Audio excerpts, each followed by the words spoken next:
बात करने के लिए लॉगिन करें www.astrotak.com। नमस्कार, मैं आचार्य विनोद भारद्वाज और आप सभी लोगों का इस कार्यक्रम में स्वागत करता हूं। एकादशी की हार्दिक शुभकामना आपको तथा आपके पूरे परिवार को प्राप्त हो। माता लक्ष्मी, भगवान नारायण की कृपा आपके पूरे घर के प्रत्येक व्यक्तियों को प्राप्त हो। हर प्रकार से आपके घर में खुशहाली, समृद्धि का महा आशीर्वाद भगवान नारायण और माता लक्ष्मी प्राप्त कराएं। आज हम बात करेंगे एकादशी की। एकादशी 14 नवंबर को है या 15 नवंबर को है। हम बात करेंगे एकादशी के महात्म की, एकादशी क्यों मनाई जाती है और एकादशी के दिन तुलसी माता का विवाह करके आप किस तरह का पुण्य प्राप्त करा सकते हैं।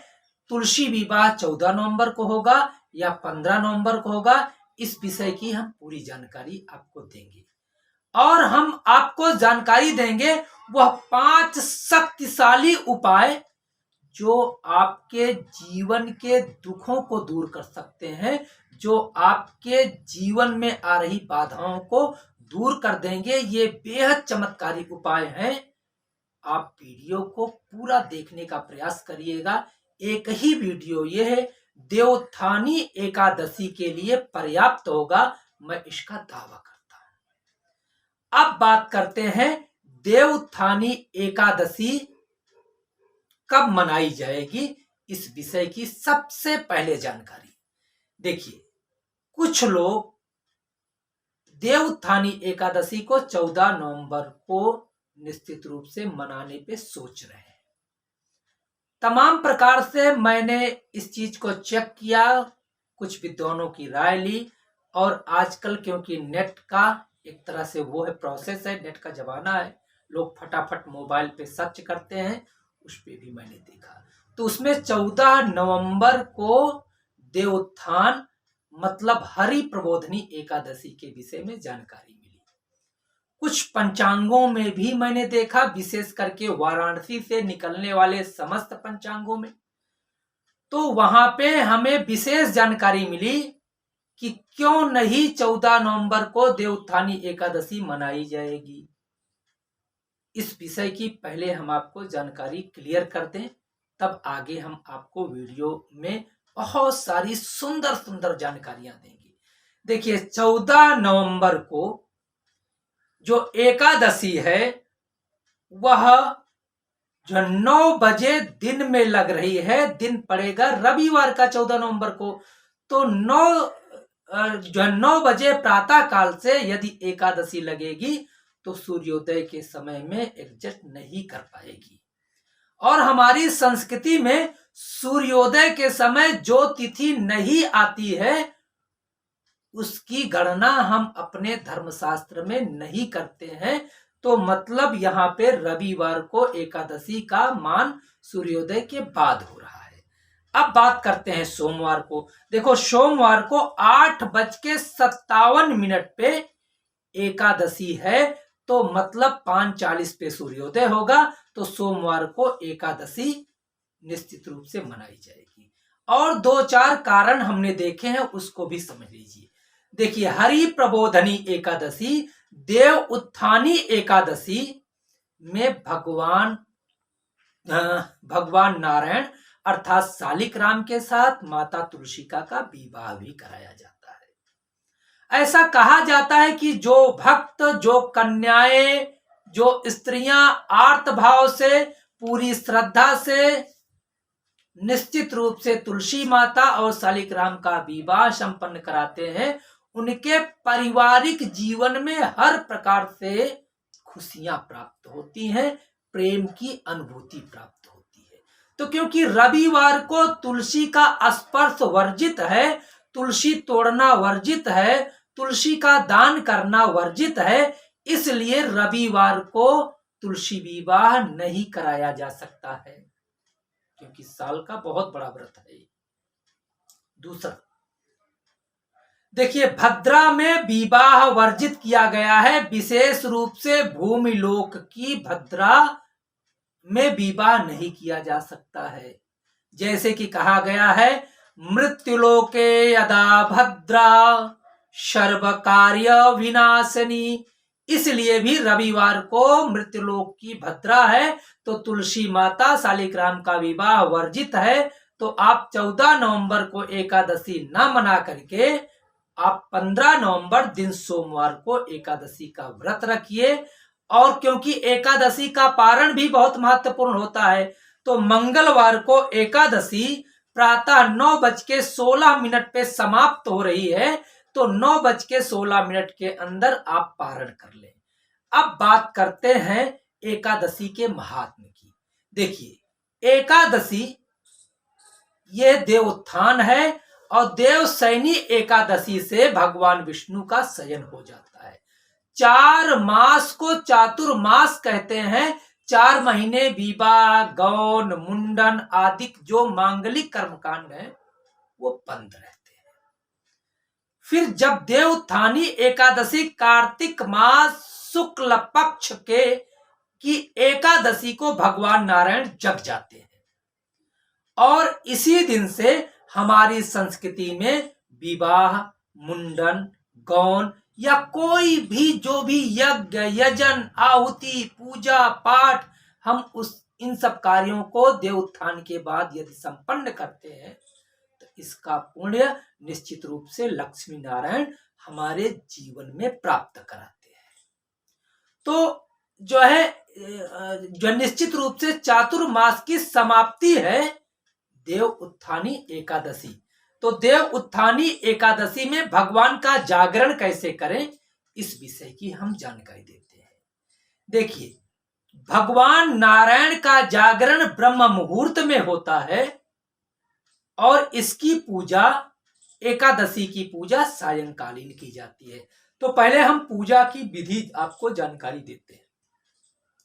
सोमवार के दिन प्रातःकाल स्नान आदि से निवृत्त होकर के ओम लक्ष्मी नारायणाभ्याम नमः इन मंत्रों का जितना हो सके जप करें। हो सके तो आप सुंदर और स्वच्छ वस्त्र धारण करें। जहां हो सके पीले और लाल वस्त्रों को ही धारण करें। इससे निश्चित रूप से आपके जीवन में खुशहाली आएगी, माता लक्ष्मी का आशीर्वाद आपको प्राप्त होगा। एकादशी के दिन स्नान करने के बाद अपने मंदिर में घी का एक ज्योत जागृत कर दें। उस ज्योत जागरण का पुण्य आपके जीवन में प्राप्त होगा, आपके बच्चों के जीवन में प्राप्त होगा।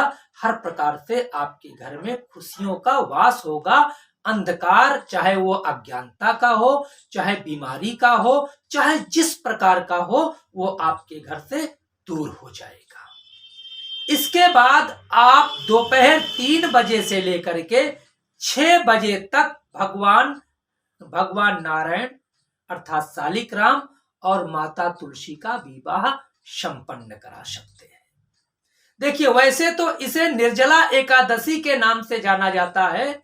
इस दिन जो भी भक्त बिना पानी पिए इस व्रत को रखते हैं, उनके जीवन में हर प्रकार से जो भी दिक्कतें हैं दूर होती हैं, और शरीर का शोधन होता है। मन मस्तिष्क शांत तथा परिपक्व हो जाता है। लेकिन यदि आप बीमार हैं, यदि आप बालक हैं, यदि आप बूढ़े हैं, तो आपके लिए इस व्रत में निर्जला व्रत रखने की आवश्यकता नहीं है, क्योंकि हमारे शास्त्रों में कहा गया है बाल वृद्ध रोगी के लिए किसी प्रकार का नियम नहीं है। जूस, फलाहार आदि लेकर के अपने व्रत को पूर्ण कर सकते हैं। या जो लोग जो दवा खाते हैं, अगर भोजन करना पड़े तो उससे आपको कतराने की आवश्यकता नहीं। भोजन करके भी भगवान नारायण का ध्यान करते हुए एकादशी का व्रत रखें। लेकिन ध्यान रहे, एकादशी के दिन ना तो किसी को चावल दान करें, ना चावल आप खाएं। आप चावल का परित्याग करेंगे तब भी एकादशी व्रत का फल आपको निश्चित रूप से मिलेगा। शाम के समय जो मैंने मुहूर्त आपको जानकारी दी, इस दिन जो इस समय में आप एक तुलसी माता को एक स्थान पे गमले में रखें, और एक आसन पे एक विशेष प्रकार की विग्रह में श्री हरि विष्णु के स्वरूप भगवान नारायण के स्वरूप शालिग्राम को स्थापित करें। और शालिग्राम भगवान के लिए पीला वस्त्र, माता तुलसी के लिए एक अच्छी सी लाल रंग की चुन्नी रखें। पीले रंग के वस्त्र में चुन्नी की ग्रंथ का जो है ग्रंथि बंधन कोई कन्या, यहां पे मैं कह रहा हूं कन्या, वह ग्रंथि बंधन कर सकती है जिसका विवाह ना हुआ हो और विवाह की इच्छा रख रही हो या विवाह में विघ्न आ रहा है, तो वह अगर ग्रंथि बंधन करेगी तो निश्चित रूप से उसके विवाह के समस्त विघ्न दूर हो जाएंगे। जिस प्रकार शालिग्राम और माता लक्ष्मी के स्वरूपा तुलसी का विवाह हो रहा है, निश्चित रूप से उसका भी विवाह संपन्न होगा। अब हल्दी, चावल, रोली, मौली और तमाम प्रकार के मिष्ठान को लगाते हुए भगवान लक्ष्मी नारायण के स्वरूप माता तुलसी और शालिग्राम का विवाह संपन्न कराएं। धान का लावा भी उनके ऊपर निश्चित रूप से डालें। 11 दीपकों की जो है दीपमाला से आप शालिग्राम तथा तुलसी की विग्रह के चारों ओर रख करके प्रणाम करें कि आप मेरे घर में मांगलिक उत्सव ले आने का महा आशीर्वाद दें। अब मैं एक खास जानकारी देता हूं कि आपके घर में जो 4 महीने से नकारात्मक ऊर्जा, हम धार्मिक शास्त्रों में कहते हैं, और जब जो डॉक्टर की बात आती है, मेडिकल साइंस की बात आती है, तो हम उस चीज को बोलते हैं बैक्टीरिया या नवग्रहों का दोष आदि, जो एस्ट्रोलॉजर हैं वो बोलते हैं, और ओझा तांत्रिक बोलते हैं भूत प्रेत आदि बाधा। 4 महीने भगवान नारायण सोए हुए होते हैं, इस कारण हमारे घर में तमाम प्रकार की बाधाएं आकर के निश्चित रूप से निवास करती हैं, जो हमारे मन मस्तिष्क कार्यों को प्रभावित करती हैं, विघ्न बाधाओं को ले आती हैं। तो आप जो है सोमवार की रात्रि के बाद ब्रह्म मुहूर्त में उठ जाएं। 4 बजे से लेके सुबह 6 बजे तक आपके घर में शुभ है तो एक आप गन्ने का डंडा लीजिएगा, जोर जोर से उस पे मारते हुए पूरे घर में घूमिएगा। ईश्वर आवे और दरिद्र जाएं, भगवान नारायण उठ जाएं और दरिद्र नारायण का हमारे घर से निकल जाएं, ऐसे शब्दों का उच्चारण करते हुए उस शुभ को ले जाकर के बाहर फेंक दीजिएगा, गन्ने को भी फेंक दीजिएगा। यदि सूप नहीं है तो आप थाली भी आप पीट सकते हैं, थाली को फेंकना नहीं है। अगर थाली भी नहीं हो पा रही है तो आप ऐसे ऐसे हाथ जो बजाते हुए ईश्वर आवे और दरिद्र हमारे घर से जाएं, ये चीज ध्यान रखिएगा। सोमवार मंगलवार के प्रातः काल 4 बजे से 6 बजे तक संपन्न कर लेना है। अब हम 5 उपाय आपको जानकारी देते हैं।